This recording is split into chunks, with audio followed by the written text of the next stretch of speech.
Assalamu alaikum hettiyankoɓe yeɓiyankoɓe ayaw Piindi TV bisimilla mon e roɓɓindu jayndeli moɗon weltare min dañte kala saaha huccidde mon noon kadi min dañiri weltare oɗo subaka altine hannde koyɗen yo Allah waɗanen jam mbeɗa sikki tan goto fof ɓenni weekend belɗo deƴƴo ɗum noon hettiyankoɓe yeɓiyankoɓe ne jeeya ko ɓuuri tengtude e jayndel de hannde oɗo subaka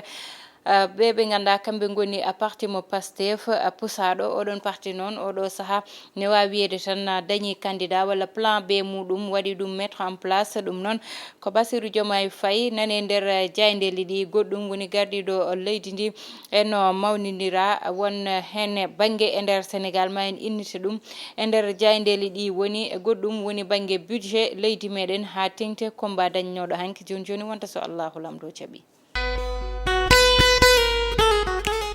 noon tigi hettiyankoɓe yeɓiyankoɓe hannde noon gudditiren jaynde a Sud Quotidien noon on ji darde oɗo ɓiɗɗo gorko dariɗo no fewndita chemise on tigi woni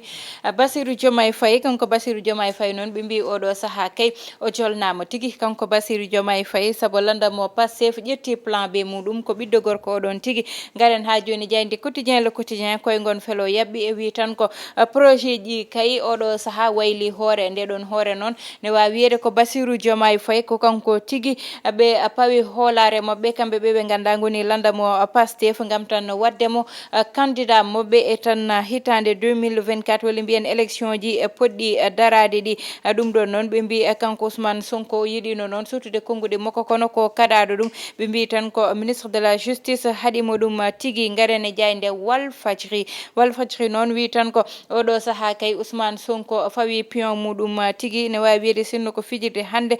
kay kanko o waɗi placé pion makko ha Paris ɓe mbi noon kanko kay Ousmane Sonko fawi hoolare makko koye Bassirou Diomaye Faye mo ganduɗa wonno numéro 2 e parti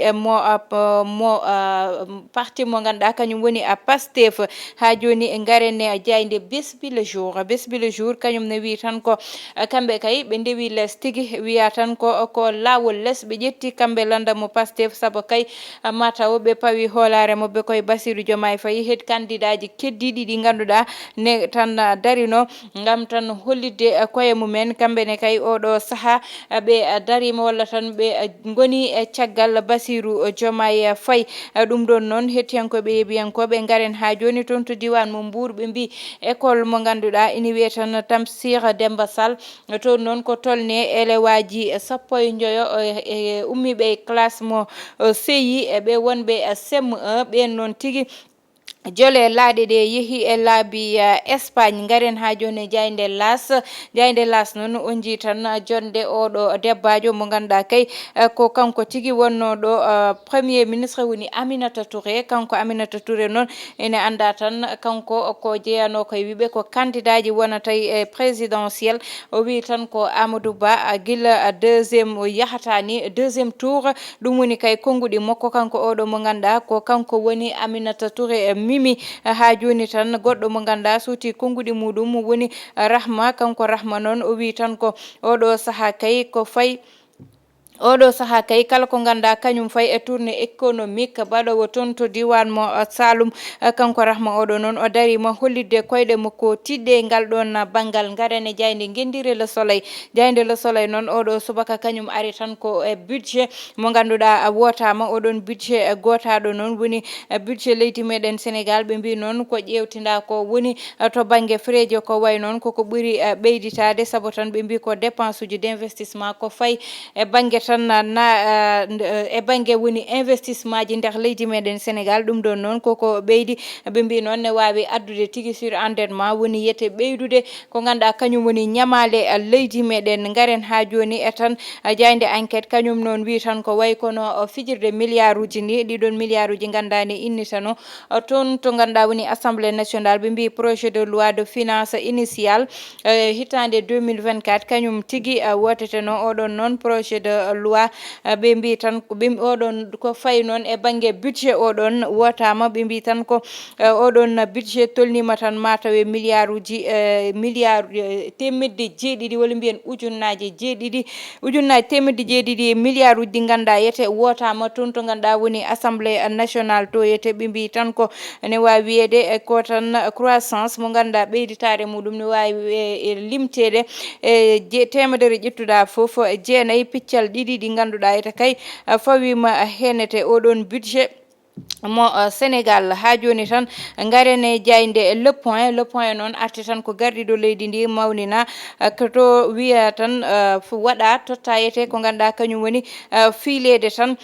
lefol wiyede kañum woni kay lamtoro international ɗum noon koye yeeso Aliou Sow wonno walla mbiyen e darde Aliou Sow waɗi ɗe ɗon gueɗe ɓe mbi noon ɗum ko premier édition mo ganduɗa dañi ɓe mbaɗi ɗum noon toon to ganduɗa woni gueɗe mbalum ɗum noon woni ko ganduɗa ɓe mbaɗi ɗum kamɓe ɓe ɓe ganduɗa kamɓe woni Aliou Sow e yaadiɓe muɗum ɓe mbi Moustapha Gueye ko champion mo niveau national saabu so ƴeewama kanko Moustapha Gueye oɗo noon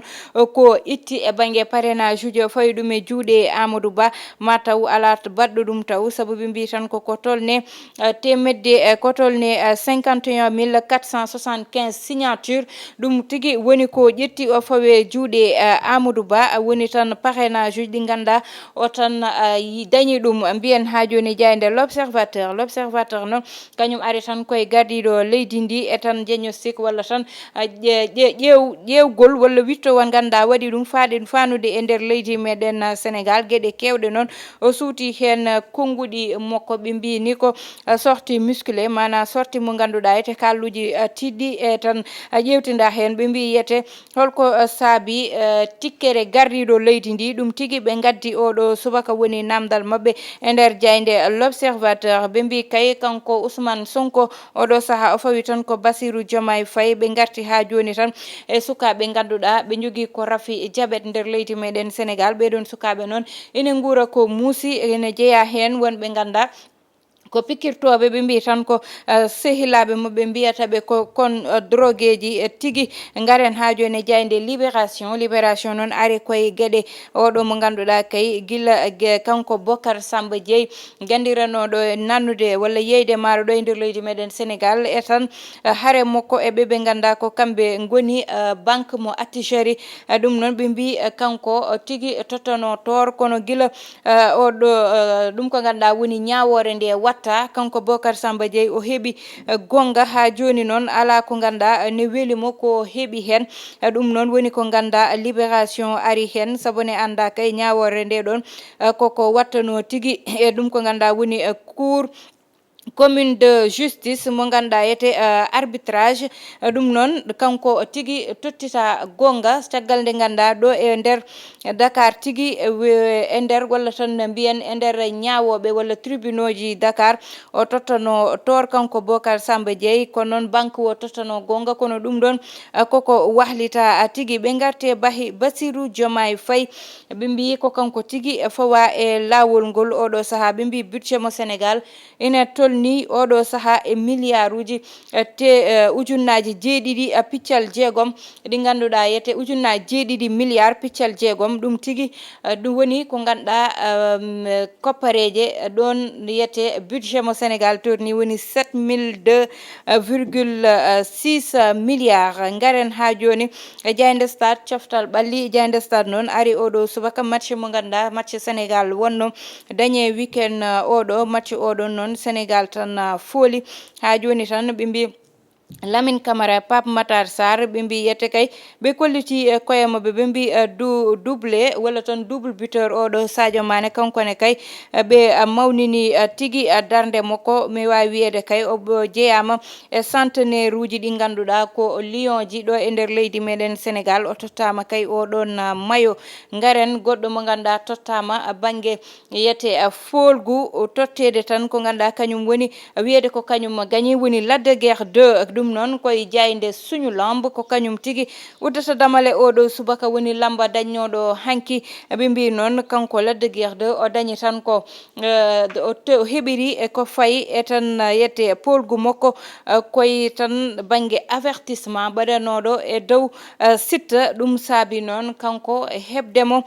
ko fayi e tan banggue polgu ne wawi wiyede noon Lac de Guiers 2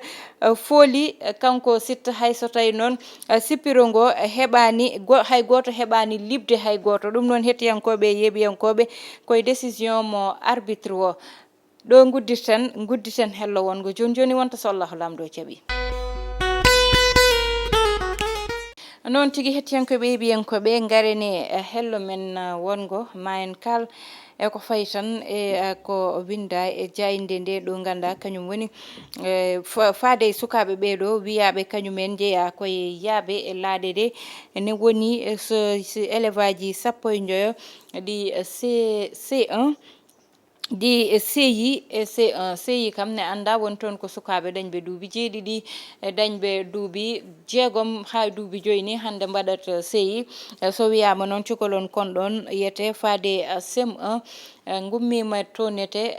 yaade to ganduɗa kañum woni laaɗe ɗe en tout cas ne hulɓini holi laaɓi ɓe ndewi walla ɓe jaadi koye jignaɓe moɓɓe mataw ko ɓuuri hen labtude ko nane e nder jayde bespile jour saabu noon hande ne hulɓini saabu yiyete ko hande debbo cowiɗo wiyane naata e nder laana debbo cowiɗo ganduɗa hayso wiyama hande ar ya waɗoye voyage wawata ɗum saabu nadde auto ji jol jippo musɗi ɗiɗon e tan taliji ɗi no jaari ni wiyete ko yo jooɗo ha heeɓa hoore muɗum saka noon wiide ne naata e laaɗe hane heɓto toon hankkadi kam nanɗon tan wiye kadi sukaɓe ɓe ganduɗa yete neɗɗo ƴetta sukaɓe muɗum cukalon tokkoson dañ kon mo gadɓe muynoɓe nawa wadde so wiyama sukaɓe ɓe ganduɗa dañi ko duuɓi joyyi jeegom ha fayi duuɓi sappo e goho sappo e ɗiɗi mataw won banggue mo ganduɗa ne wawi famnade ngal ɗon banggal saabu noon ne wawi taw ko jignaɓe moɓɓe ɓe jaadi mbiye goppata ɗo sukaɓe mumen ƴetta ɓiyum nanna ɗum e laana en tout cas ne hulɓini saabu neɗɗo no dañirta hakkille nadde e laana ha miijo ƴettude ɓiyum nawara ne hulɓini goɗɗum ko kalten ko banggue mo ganduɗa banggue politique dawrugol politique noon ine anda Bassirou Diomaye Faye ɗo joni woni numéro 2 mo tan ɓeɓe ganduɗa goni parti mo Pastef ɓeɗon noon e cuɓugol Ousmane Sonko kanko Bassirou Diomaye Faye noon wonno numéro 2 e tan landa oɗon mo ganduɗa kañum woni hande Pastef ɗum ɗon noon mataw won fannoɓe ɗum wonɓe won kadi ɓe paɗano ɗum saabu noon wona aada e nder leydi meɗen ƴewtidede landa ƴettude numéro 2 saabu so ƴewtinama landa mo PDS ɓuuri ɓooyde oɗo landa saabu landa dañɗo parti mo ganduɗa dañi hande plus de 50 ans ne woni parti dariɗo e nder leydi meɗen Sénégal woni parti mo ganduɗa hande élection ji nani gara ɓe mbawa wadde feere haaɓe cuɓo candidat ɓe mbaɗi tan mise koye neɗɗo goto woni gonnoɗo gardiɗo leydi ndi woni gonnoɗo gardiɗo landa moɓe ɓiyum ɓe mbi ko on wonata walla wonata hay goto hande ne wawi wiyete tan ko Abdoulaye Wade jotto tan sowona Abdoulaye Wade wonta hay goto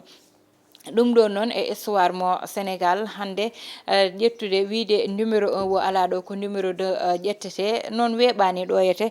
kanko noon o woni kanko Bassirou Diomaye Faye noon sen duccitima caggal seeɗa ine anda amoni prison oɗo saaha kankone ko tan cokaɗo e dumbirɗu saabi ɗum noon ko tan ko ganduɗa kañum woni goto publication mo wanno e page makko Facebook ɗum addannoma caɗele ɗe ɗon hawa nanga o nanna e dumbirdu oɗo saaha ɗum ɗon noon woni kadi candidat mo ganduɗa comme no Halifa Sall ni toɗɗirano caggal nde wonno e nder prison kankone woni mo ganduɗa hande o jeeyama e candidat ji ɗiɗo nete saabu ɓe ƴettata ko plan B so tawi wiyama kanko Ousmane Sonko o wawa jeeyede e sungoli ɗi walla haade ɓe ɓurde tardude to banggue parrainage saabu ne anda parrainage uji ɗi joni gasa kamɓe noon hande altine oɗo ɓe puɗɗoto parrainage uji mabɓe ɗiɗon saabu guila nden goto fo nani heeɗo gam tan Ousmane Sonko haala holi jogorɗo toɗɗede walla beele ma numéro 2 dañ hande noon ko hewɓe padatno mataw andama woni ko Bassirou Diomaye Faye tigui ƴetta woni numéro 2 mo landa oɗon heddi noon to banggue conséquence uji ko way noon toɗɗede to banggue ƴettude neɗɗo wiya ɗum ko kañum woni numéro 2 e ko way noon ko ɓuuri hen hewde ni hewɓe jaɓata ɗum ko ngal ɗon banggal saabi ɗum saabu hande aɗa wawi gembude neɗɗo ha jooɗo so jooɗima holluma caggal woni banggue janfo e ko way noon ɗum ɗon fo noon hande hewɓe ɗon ƴewata ko ɗum saabi jaɓata ƴettude numéro 2 woji e nder landa mumen walla ko way noon ko añde yejjitede walla ko way noon kono noon ha yesso ko lawol ko wawi hen wonde fo ko woni yesso ko ma ande so Allah lamɗo jaaɓi onon ne miijo moɗon ne faade e commentaire uji plateforme moɗon wiide on tan nde jeeɓoton foof hoto jejjete wadde eme